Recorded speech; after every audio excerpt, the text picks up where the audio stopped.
podemos passar em branco o nome de uma mulher que já faleceu, felizmente para nós, velha, porque era um reservatório cultural que merecia um estudo aprofundado, multidisciplinar, que era a Catarina Chitas, de Penha Garcia, na Beira Baixa. Essa mulher cantou, devia ter uma memória auditiva. Era uma mulher analfabeta, devia ter uma forma auditiva que apreendia com facilidade e conservava. Também tinha gosto pela música, ou por essa música popular no ambiente em que foi criada. E ela própria também fazia as suas canções sobre o modo como cantava, mas aparece a cantar coisas com melismas árabes, músicas parecidas com as músicas do sul, dos ciganos do sul de Espanha, mas que também apanhavam aquela zona fronteiriça e, como digo, chegaram a penetrar um bocadinho mais interiormente até Lisboa, como depois referi, e ela canta tudo isso. E canta com uma das melhores vozes que alguma mulher teve em Portugal. Há um homem que quero aqui referir. Estive com ele uma vez. Sei que acompanhou o Giacometti quando ele fez colheitas musicais na Beira Baixa. Principalmente na zona mais oriental da Beira Baixa, além de Castelo Branco. Ele era um homem simples. Não se preocupava muito como vestia, como andava. Era o padre João, já velho quando eu o conheci doente. Já. Ele acompanhou o Giacometti gravou, na obra dele gravada, está a voz da Catarina Chitas, e dizia-me, numa vez que lá fui a uma homenagem que fizeram eu digo, essa grande senhora, que era uma mulher analfabeta, uma mulher do povo, mais perto da pastorícia do que propriamente da agricultura. E ele dizia dessa grande senhora, em Portugal há duas grandes vozes, houve duas grandes vozes recentemente. E ele dizia, e sabia o que dizia, que era um homem muito culto. Ninguém se confundisse com a sua aparência modesta, pouco cuidado, um conversador lento, que até cientificamente era um homem informado. E ele dizia, houve duas vozes femininas em Portugal, recentemente. Catarina Chitas e Amália Rodrigues. A maior parte das pessoas que ouçam isto, podem ficar chocadas. Mas era verdade. Só que com distâncias culturais, com distâncias de ambiência. Mas a qualidade da voz, a pureza das notas e, acima de tudo, o timbre da sua voz, não ficava a dever à Amália, que por sinal também era da Beira Baixa, da zona do Fundão.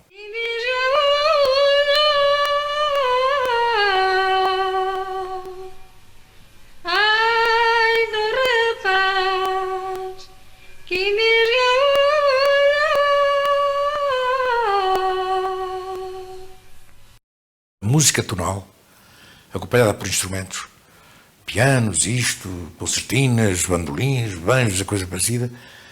Isto é a música que vive pela sua melodia, não é? E há música que vive não muito pela sua melodia, vive pela sua tonalidade, acompanhada, por exemplo, vamos agora outra vez à Beira Baixa. As mulheres que cantam acompanhando apenas com o adufe, não estão a fazer a melodia num instrumento, estão a fazer um acompanhamento que lhes permite cantar e manter a sonoridade. É a música modal. A entrada de instrumentos, em alguma música modal que tínhamos no Alentejo, na Beira Alta e na Beira Baixa, está a morrer porque estão a meter-lhe instrumentos. Estão a aumentar a melodia, mas a perder as características. Então, os instrumentos também ajudam a matar esplêndidas formas de canto e de musicalidade obtidas com a garganta, obtidas cantando. Tanto mais que a garganta é um esplêndido instrumento e de longe o mais barato que qualquer pessoa tem à sua mão. Houve um até que era o monocórdico, era apenas um instrumento com que se ensinava música na Idade Média, nos grandes conventos, ensinava-se música e era só uma corda, era o monocórdico. Tanto é que a gente diz hoje, isso é que é monocórdico, está sempre a dizer a coisa da mesma maneira. Porque ia andando para baixo. Depois começaram 2 cordas, 3 cordas, mas tomando nota a nota e depois combinando notas. A sanfona, que foi a nanificação do organistro, tocava já várias notas ao mesmo tempo, não é? Dando à manivela. Esse instrumento acompanhou a cultura trovadoresca. Certamente muitos trovadores cantavam e tocavam na sua sanfona. E era uma música de salão, erudita.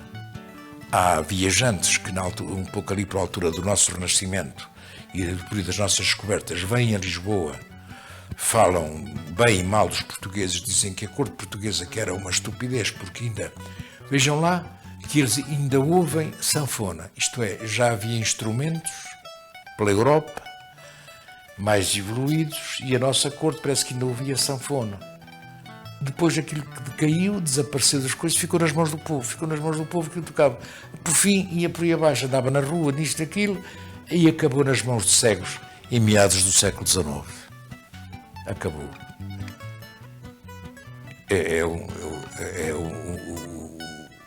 Alguma gente por essa Europa fora, em Portugal é o Fernando Meirelles, que retoma a construção, estuda e volta a pôr um bocadinho de sanfona.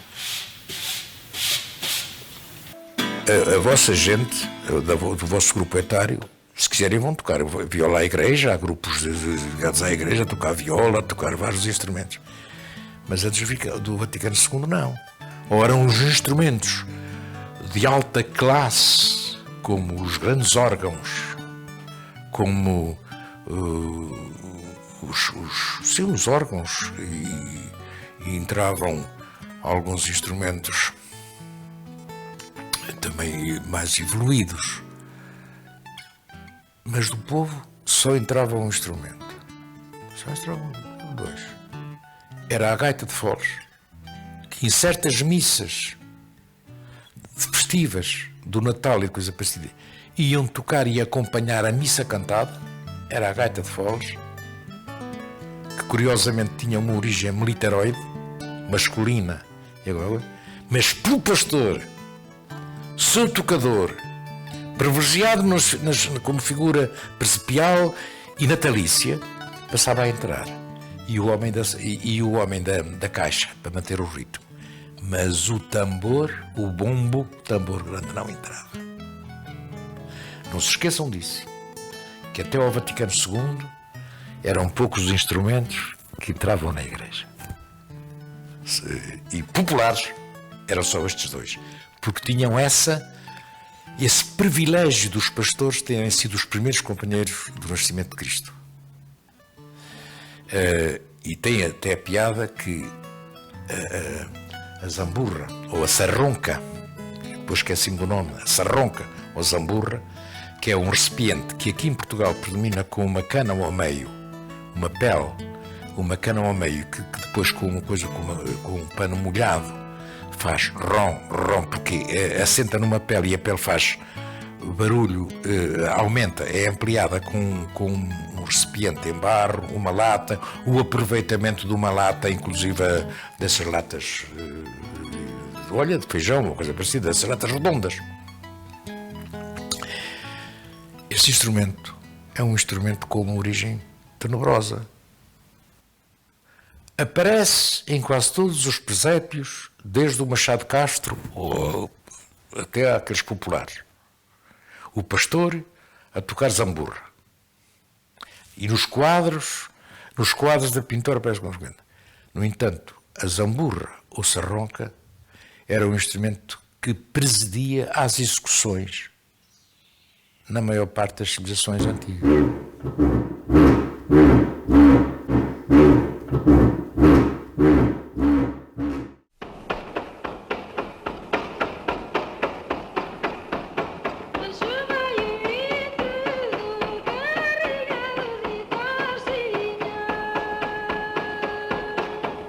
Esta terra, aquela voz de avós ainda residentes e também de videntes ridentes, tristezas de muitos tempos, as de outrora e de agora, que quando canta, umas traz, outras espanta, até porque chorando, mesmo chorando, no canto encanta. Ao canto da casa num canto do canto, guarda, se resguarda, um saber que só cantado é usado. Lá dorme e acorda onde os que passou, viveu, morreu, ressuscitou, e porque esqueceu recordou, e entre o sono e o sonho que era de aprender aprendeu. Esse, o que dormia e acordou, o tal que viveu lembrou, deslembrou, morreu e ressuscitou. Será dos de Alá, do Deus menino. Ou de Adnai os servos que matavam. Do coração da terra, por certo do coração da terra, chegou, e porque dono de um canto do canto e do da casa a casar ensinou, a dulfe e o chofar, a zamburra e a bandurra, com tambores, mariolas e flautas e violas. Santa e doce compreensão das artes e da razão, o que por sua vez, sendo mundo, português se fez. A mais cátara das Catarinas, a da voz, já que a nós e a voz dos avós a vós pertence, rola mansa feita pastorinha de cabras e de cantigas com raízes em pedras e em espigas, em águas e mágoas, em vantos e seus lamentos, por isso, talvez por isso, maga iniciante nos ritos velhos da purificação. Catarse de um povo. Sinal do fogo e pátria aflita.